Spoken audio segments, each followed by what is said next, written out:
What's good, YouTubers and YouTubettes? This is JB Sports back again with another one. Sloane Stephens, the #2 American women's tennis player behind Serena Williams, falls to Giorgi 6-0, 6-3 in the round of 16 at the Toray Pan Pacific Open up in Osaka, Japan. I'm going to talk a little bit about this match, and I'm going to talk a little bit about the fall of Sloane Stephens and why she has fallen from winning the U.S. Open in 2017 and looking like she was going to take that torch, that Serena Williams is going to pass when she steps away from the game and be that next great U.S. women's player. And it is not playing out like I thought it was going to do. As she fell in this match 6-0, 6-3 in a round of 16. In this particular match, she couldn't get a first serve over to save her life, man. Constantly was in a second serve, and Giorgi pounced on a second serve and hit a bunch of winners off her forehand. Wasn't moving well, just doesn't have a lot of confidence. Every time she would lose a point, she was looking over to her coach. As you know, she's brought back her old coach, Camus Murray. You know, he was the coach that was there when she won her first Grand Slam. She late last year, I think she parted ways from him and brought in another coach. I think his name was Sylvester Black, if I'm not mistaken. Didn't work out as she was playing very poorly after she won the U.S. Open. So she tried to, rehire the coach that she probably shouldn't even fired in the first place. And she's had him, and she's played in 2 tournaments since. As you know, in the U.S. Open, she didn't fare very well. She was knocked out early in that tournament.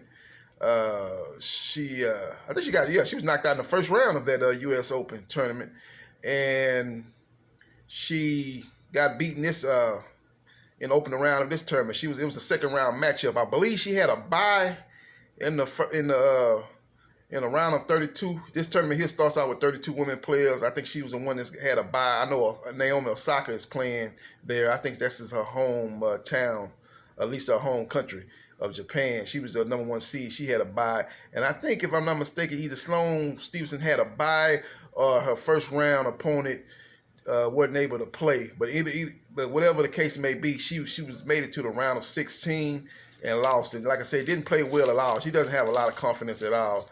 And the one thing I think she's trying to find out is, I don't think she has an identity in her game, what she wants to do, what is her strengths and what is her weakness, and what type of player she wants to be. Now, as you know, when she won the U.S. Open, she defeated Venus Williams in a great matchup. I think that was either the semifinals or the quarters. She beat Venus Williams in an epic 3-set matchup. This was 2017, en route to her first Grand Slam. And then she Then she moved on and played Madison Keys in the finals and dismantled Madison Keys. As Madison Keys didn't play well. I thought the moment got to her, and then she didn't play her best. But even if she played her best, I don't think she would have beat Sloane the way Sloane was playing at that particular time. And what Sloane did during that U.S. Open run was she was a mover. She was a counterpuncher. Ran down a lot of balls. That's how she was able to beat Venus, because Venus actually played well in that match. She just ran down a lot of balls. I think Venus even had match point maybe 1 or 2 times to win that match. It couldn't put Sloane Stephens away. As she constantly ran down a lot of balls, made Venus hit a lot of extra balls to win the point. And she eventually wore down Venus and forced her into some unforced errors, some timely unforced errors as far as Sloane is concerned. She was able to pull that match out in 3 sets in an epic U.S. Open. I think it was the quarters or the semis. I had to go back and look at it, look at my log and look at it. I think it was either the semis or the quarters. I'm thinking it was the quarters. But either way, it was a great matchup, and it propelled her into winning the U.S. Open in 2017. Ever since then, it seemed like she's trying to be more of a power player. And even when I watched her today, she was trying to, I think instead of just trying to get her first serve over, she was trying to, put up some power behind her first serve, and she was getting a lot of errors on there. She was ending up in her second serve way too often.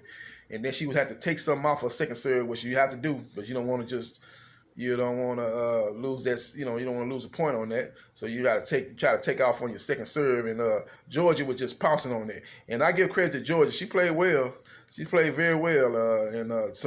Definitely Sloane would need to be at her best just to compete with her the way she played. I'm not saying if Sloane would have played her best, she would have beat Giorgi, but she would have got smoked. Man, she got goose egg in the first set, 6-0. And that should never happen to the player of the caliber of Sloane Stephens. She played slightly better in the second set, 6-3, but it was more of a nerves from Giorgi. But Giorgi could have closed out at 5-2 when it was the game was on her racket, and she couldn't. She had a couple of double faults to give her 3 in the third set, and she was able to break her service game the very next game to win the second set 6-3. So it's more of Giorgi nerves than Sloane Stephens playing well. Even playing well, she could have probably beat her. Where it was going, it was looking like a 6-0, 6-1 type of straight set whitewash of Sloane Stephens. That's where it was going. It was going toward that way. But I think Giorgi's nerves got to her, but she was able to get control of her nerves and finish her off in the second set, 6-3. But big story, big picture with Sloane Stephens is I think she's got to go back to what she was. She's a mover, counter puncher, play defense, get your first serve over. No matter if it's, you ain't got to be trying to get to 100 miles per hour on your first serve. Just get it over at 85, 86. Because even if you get that first serve over and they're jumping on your first serve because it's not coming in with a lot of velocity, you're a good mover where you can still get yourself back into the point and get competitive and make your opponent very uncomfortable with your movement. And I think that's what she need to go back to doing. Get that first serve over. Don't try to be you're never going to be a Serena Williams type of first serve, player hitting a lot of aces, or Venus Williams hitting a lot of aces on your first serve. That's not what you do. You just need to concentrate on getting that first serve over and try to get into them long rallies and use your movement to to wear your opponent down. I think that's what Sloane Stephens needs to get back to. Quit trying to play a power game, because you'll never be a Serena, never be a Venus. Your game is more of a mover. You remind me of a Zena Garrison back in the day when Zena Garrison was a mover. She could move, very athletic, could move, and you can hit some winners. Now she's got a pretty good forehand, and her backhand is erratic, especially right now. She's got to get more consistent on her backhand. But I think she needs to go back to being a mover. I think that's just my 2 cents on it. We'll see what Camus Murray does, as they just got back. Everybody want to make a judgment like, okay, she's got an old coach back, she should be able to go back to her old self. It doesn't work that way. It doesn't work that easy. It doesn't work that quick. They've just been back together for, I say, a couple of months now. They got together. They reunited before the U.S. Open. So that's what, you say around August. So you're looking at September. So they've probably been together about a little over a month. So you just need to let them work together. But I need to see some results and some progress in the Australian Open coming up in January of 2020.